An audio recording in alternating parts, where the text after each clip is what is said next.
Olá, voltamos com o ex-presidente Fernando Henrique. Presidente, a gente estava falando da eleição. E o Serra, ele tem feito um discurso que, à primeira vista, é contraditório com o seu. O senhor fez um artigo recentemente dizendo que não tem medo da comparação entre os seus 8 anos de governo e os 8 anos do Lula. Já o Serra tem evitado brigar com o Lula, porque o Lula está com uma popularidade muito alta, e disse que quer discutir o futuro. O senhor acha que o Serra está com a estratégia correta? Acho. Eu acho, porque o governo meu, como o do Lula daqui a pouco, é passado, é história. Isso, a briga fica para os historiadores, para quem fizer análise e tal. O povo não vai ficar julgando isso. Tem que ver quem é que abre caminho. Acho que está certo, sim. E que quem está no confronto é a Dilma Rousseff e José Serra. Não somos eu e o Lula.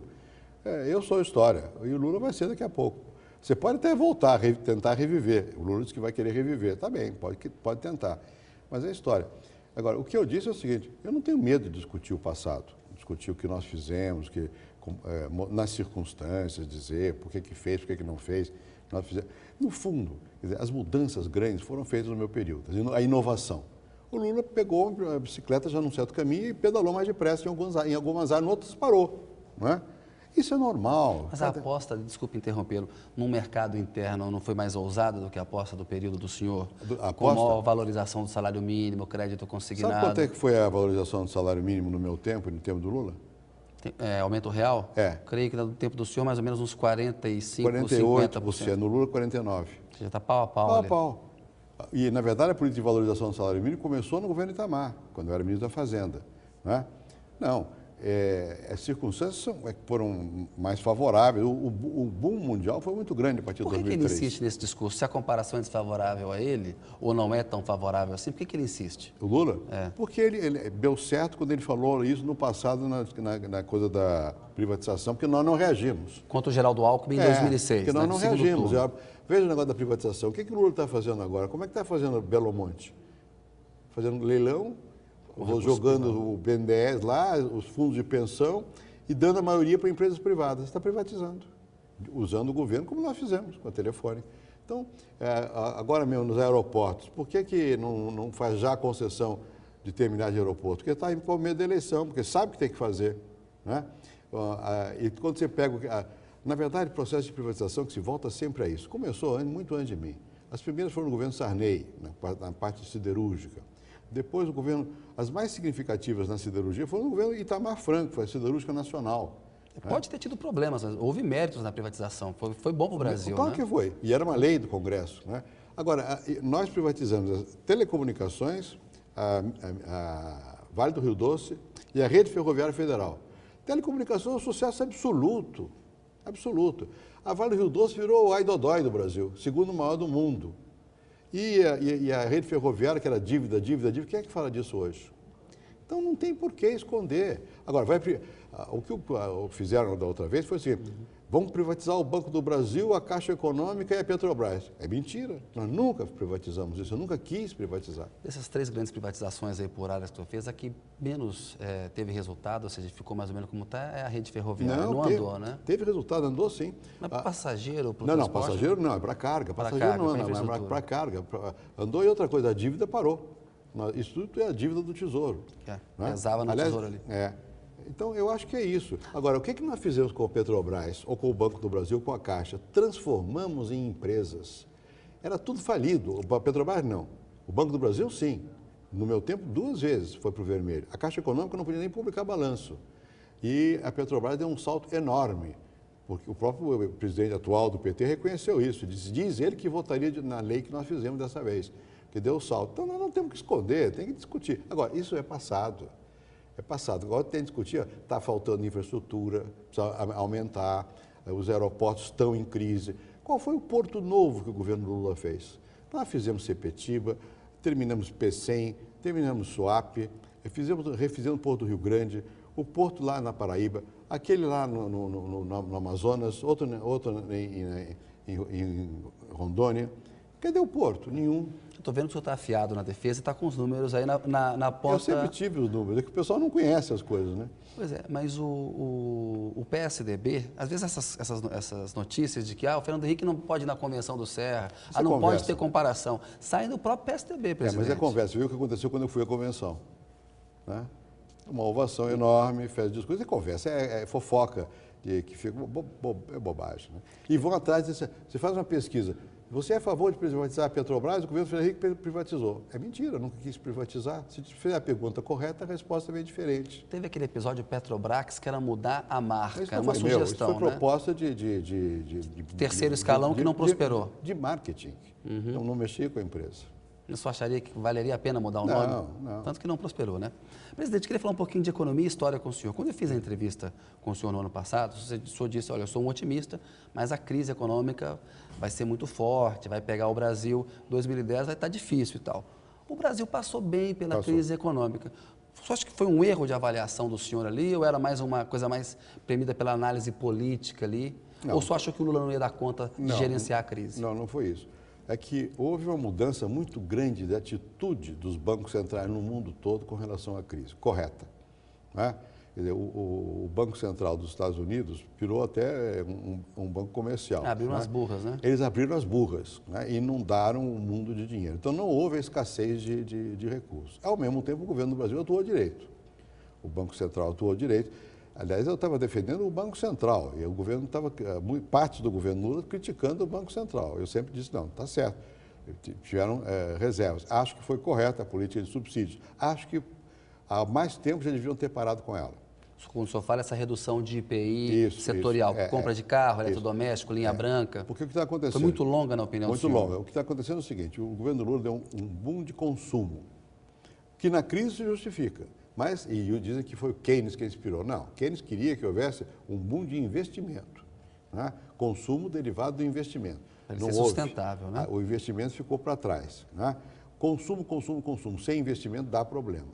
Então, de fato, o modo como o governo atuou foi bom, a crise. Não é que tenha sido uma marola, nós crescemos 5% em 2008 e menos do que zero. Houve um impacto. Houve um impacto. É que outros países, né? A Venezuela caiu mais de 3%. Houve impacto, né? Enfim, e se você comparar o que aconteceu com a Índia e com a China, nós não fomos tão bem assim.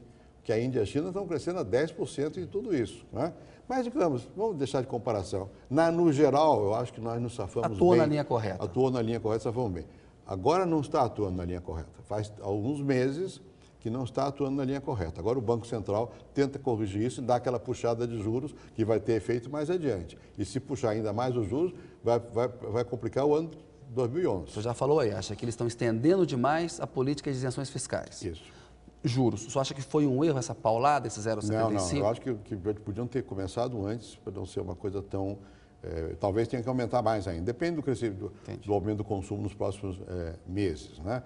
Mas nada disso é dramático. O Brasil tem hoje uma estrutura econômica e de governo, de Estado, muito mais competente do que tinha antes da estabilização e antes das mudanças estruturais que nós introduzimos. Um país mais organizado. Mais organizado, tem mais condições, né? E como essa crise ela foi lá não afetou esses países, nós nos beneficiamos, porque a China foi um motor imenso e nós estamos exportando muito matéria-prima. Isso tem os seus problemas, as manufaturas estão com dificuldade. Com o câmbio valorizado, a própria agricultura está com dificuldade. Vai perguntar para o pessoal que produz laranja hoje, para ver como é que está.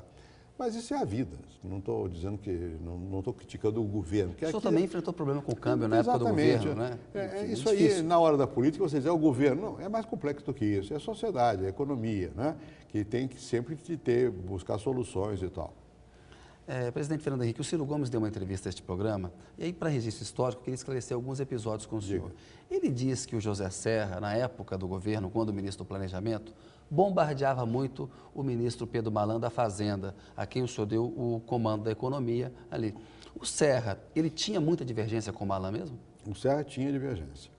Tinha divergência no que diz respeito. A questão não é com o Banco Central mais. É o seguinte. Como é que você vai controlar o processo econômico de estabilização? Não é? Você vai apertar mais o fiscal, quer dizer, gastar menos, impor mais disciplina e com isso permitir que a taxa de juros possa ser menor, ou você deixa o fiscal mais solto e aumenta a taxa de juros. O que está acontecendo nesse momento agora é isso. Essa segunda. Essa segunda. Né? Bom, o Malan tinha uma outra visão, mais o Gustavo Franco, não foi com o Armínio Franco, com o Armínio... Fraga. O Serra não tinha essa oposição, era com o Gustavo. Gustavo Franco, então presidente do Banco Central. Isso, porque o Gustavo segurava os juros altos, porque dizia, ó, porque não tem disciplina fiscal. E como o Serra era ministro do Planejamento, só no comecinho, tinha que discutir o orçamento, havia essa discussão a respeito. Uma discussão teórica, não é que ele sabotasse nada, né? Ao contrário. Ele divergia. Divergia em certos pontos. Né? Como agora, o que o Guido Mantega disse há uma semana? O oposto que o Meirelles falou, do Banco Central. Né? Então, eles brigando? Não, tem pontos de vista. Não estou dizendo que o Serra tem o ponto de vista do Guido, não era isso. Né? E era em coisas tópicas. Mas o Serra não é uma pessoa de deslealdades. Né? Mas o Malan não se queixava dele com o senhor um pouco, não? Todos se queixam de todos. Tudo para na mesa do presidente. Uma das funções do presidente é de psicanalista, né? Ou de padre. Tem que ouvir a confissão. Né? E tem que não tomar aquela confissão ao pé da letra. Tem que, tá bom, vamos levando. Dá um desconto. Porque é difícil tomar certas decisões. E não é esse lado está certo, o outro está errado. Eu acho até bom que os governos tenham aí alguma nuance, desde que não haja uma paralisia de decisões. E a história de que o Serra teria sido contra o lançamento do Plano Real? Tinha um problema com a data, achava que não daria para fazer isso? É fato ou não? Não, são duas coisas. O Serra nunca foi contra o Plano Real. Quando eu fui ministro da Fazenda, ele me ajudou, ao Baixa e aos outros, a fazer um plano de ação imediato, o PAI. Né? O que havia, não era o Serra, pouca gente acreditava que fosse possível acabar com a hiperinflação. Achava que no máximo tinha que baixar um pouco a inflação. Por quê? Porque o governo era fraco na época. Tinha eleição. As condições eram negativas. Condição política para implementar uma mudança tão forte. Essa que era a dúvida. Tá. Eu fui dos poucos que dizia, é por isso que dá para fazer. Se a política está organizada, os interesses não vão permitir que se baixe a inflação. Então, mas não era. Os economistas em geral tinham dúvidas sobre se era possível ou não. É onde a política é importante, né, importante. Vamos fazer. A decisão é política. Decisão política. Tem que assumir a responsabilidade. Outra questão, não sei se é isso que o Ciro se refere, foi quando eu deixei o governo, que eu fui substituído pelo Recupero e logo em seguida, no final pelo Ciro. Mas o Ciro não era ministro quando houve a decisão da implementação do Real. Era o Recupero, o ministro. Rubens Recupero. O embaixador Rubens Recupero, que foi um excelente ministro. Pois bem, havia discussão entre os economistas, eu não me lembro da posição do Serra, mas me lembro da posição de alguns economistas ligados ao Plano Real, que tinham dúvidas se era o momento para trocar a moeda. E eu e o Itamar, honra o Itamar, e o Recupero, bancamos. Aí eu não me lembro qual era a posição do Serra, mas se ele teve outra posição, eu não estava sozinho, não.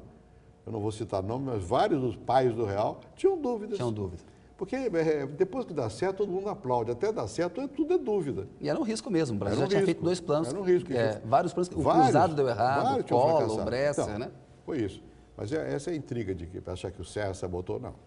Presidente, ainda nesse aspecto de registro histórico, eu lembro que na campanha de 2002, o Brasil teve que fazer um novo acordo com o FMI, então o senhor chamou para uma reunião em Brasília os candidatos à presidência. Isso. Estavam lá o Serra, que era candidato do seu partido à época, o Lula, o Ciro, Garotinho, o Ciro.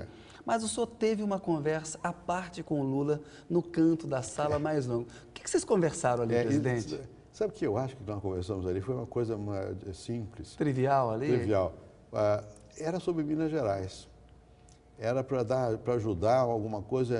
O Itamar estava se queixando? Era Itamar, acho que era uma coisa desse tipo assim. Do empréstimo para o funcionalismo, pagar a folha? Para pagar a folha, era negócio de. Eu acho que era a questão de uma ajuda do governo federal passar para os estados a responsabilidade das estradas e, com isso, dar recurso para evitar que Minas Gerais incorresse na lei de responsabilidade fiscal. Na época, o Itamar apoiava o Lula, estava rompido com o senhor, aí o Lula levou um pleito dele. Um pleito desse. Mas levou numa boa. Natural, pleito legítimo, né? Aí até conversamos um pouco, né, sobre a eleição, o que eu achava. Enfim, aí foi a conversa mais íntima. E na transição, que conselhos importantes você acha que deu ao presidente Lula que ajudaram a fazer esse governo que ele fez aí, que está bem avaliado pela população? Não foram conselhos, é difícil dar conselhos a um presidente, né?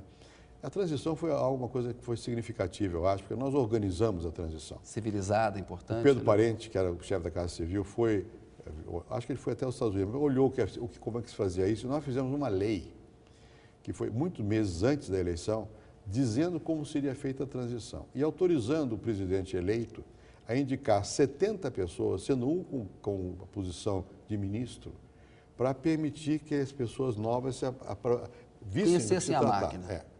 E assim foi feito. E foi o Palocci, que foi o chefe da transição, Sim. que então, como, nessa categoria de status elevado, entrou em contato muito próximo com o Pedro Malan. E nesse tempo, que foram 2 ou 3 meses, houve muitos contatos, nem em todos os ministérios, alguns não, mas em muitos ministérios houve contatos, especialmente na Fazenda. E do próprio Lula comigo. Isso. Mais de uma vez nós estivemos juntos, não é? Ele jantou no Alvorada, uma vez ele, a Marisa, eu e a Ruth. Teve algum episódio marcante que você se lembra? Por exemplo, uma vez estávamos eu, a Marisa, ele e a Ruth, e estávamos conversando, ele falou, mas eu nunca falei mal de você, né? Eu digo, Lula, o que é isso? Você não, é só juntar gente, você fala mal de mim. Pode ser que seja sem intenção, mas foi assim, não foi uma coisa... Mas depois o senhor se vingou também, que o senhor falou mal dele. Mas só de vez em também. quando. Só de vez em quando. Não, mas ele foi civilizado. Quer dizer, e depois ele disse que queria retribuir o jantar, me levou para jantar na Grande do Torto, que na verdade era uma residência ainda minha. O senhor emprestou para ele na transição. Eu fui tomar um churrasco, foi muito agradável. Tinha um rapaz churrasqueiro, que é lá de Santa Catarina, que andou meio envolvido em confusões mais tarde. Jorge Lorenzetti, É possível daqueles que seja. aloprados. Barbudo? Teve um que eu já conhecia, que hoje é presidente de Itaipu. Jorge Samek. Samek estava lá, muito simpático. Fez até várias referências. Na frente do Lula, brincando, a meu respeito e tal. Não, a convivência foi boa, mas o boa não é só no plano pessoal. Pena que o Lula não tenha mantido um pouco mais esse mesmo espírito mais adiante. O senhor se ressente disso, de depois não ter mantido, ele não ter Eu não chamado me o senhor? ressinto pessoalmente, mas eu acho que é uma perda para o Brasil, não por mim, para mostrar que convivência... Quando eu estou com o Lula, convivência é civilizada. Muito civilizado, né? Mas eu acho que, não sei, acho que houve uma decisão equivocada do PT, que foi que o PSDB vai ser o adversário. Então, é inimigo, herança maldita, não sei o quê. E foram se aliar aos mensaleiros, né? Isso podia ter sido evitado, eu acho. Eu acho que politicamente teria sido possível, em 2003, ao invés de fazer assim, ter uma visão mais de aproximação. Mas, enfim, são águas roladas. Um dia isso acontecerá, o senhor acha? PT e PSDB ou está cada vez mais distante? Não sei. Qual é a distância fundamental? É política. Primeiro é o poder, quem vai tomar conta, isso é fundamental. Segundo é outra, é da concepção política mesmo. O PSDB é menos ingerente como partido. O PT é mais partido. O partido entra em tudo, entra nas decisões, né? E com isso vem um certo veso de que o partido, o Estado, muda a sociedade. O PSDB é mais do outro lado, mais a sociedade que vai avançando e o governo sinaliza e o partido tem um papel muito menos ingerente do que o PSDB. Essa concepção é que faz a diferença. Mais do que propriamente o conteúdo da política econômica ou da política social, é o modo de fazê-la que é diferente, né? Acho que é isso. Não sei se vai algum dia mudar, mas acho que é isso. Agora, voltando à transição, eu acho que foi uma coisa importante, claro. Porque uma vez eu saí do Brasil, logo depois passei o poder para o Lula, o governo, o Lula me levou até o elevador, me deu um abraço, cara a cara, e disse, você deixa aqui um amigo. Na hora ele disse uma coisa que ele sentia. Depois não sei, naquela hora acho que era verdadeiro. E eu fui com a Ruth sozinhos, os dois, para Paris, e não levei ninguém, assessor, segurança, nada. Fiquei na casa da Dona Maria Sodré, um apartamento que era da Dona Maria Sodré. Bom, pequeno lá em Paris. E um dia o Lula foi lá, que ele ia para Davos, e me telefonou.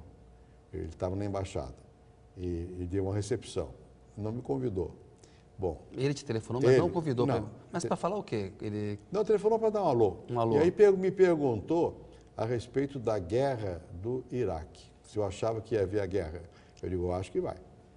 Ele disse, mas eu tive informação do Schröder de que não. Eu digo, bom, eu não tenho informação. Ele, por que você acha que vai? Aí eu disse, olha, porque os americanos já mobilizaram tanta tropa, é muito difícil recuar. E o Lula fez a seguinte comparação. É como na greve de 79, que é verdade, na greve de 79 tinham que recuar, ele não conseguiu. Não conseguiu, né? Bom, aí ele passou o telefone para o Palocci. O Palocci só me disse uma palavra, disse, presidente, muito obrigado pelo que vocês fizeram. Então você vê que teve muita elegância. Teve elegância e teve efeito essa transição. As pessoas aprenderam, na Fazenda praticamente ficaram os mesmos. Houve um acordo que no Banco Central, quando veio o Meirelles, que era do PSDB, a diretoria ficou lá, pelo menos durante 6 meses, para dar continuidade. Eu acho que isso é bom para o Brasil. Acho que é bom para o Brasil. Então eu acho que essa fase de transição foi muito importante para o Brasil. Depois os governos mudam, é natural que mudem, que tomem outros caminhos e tal. Mas dá um sentido ao país de que você não vai quebrar tudo. Licença mais um minutinho, presidente. A notícia volta daqui a pouco com Fernando Henrique Cardoso.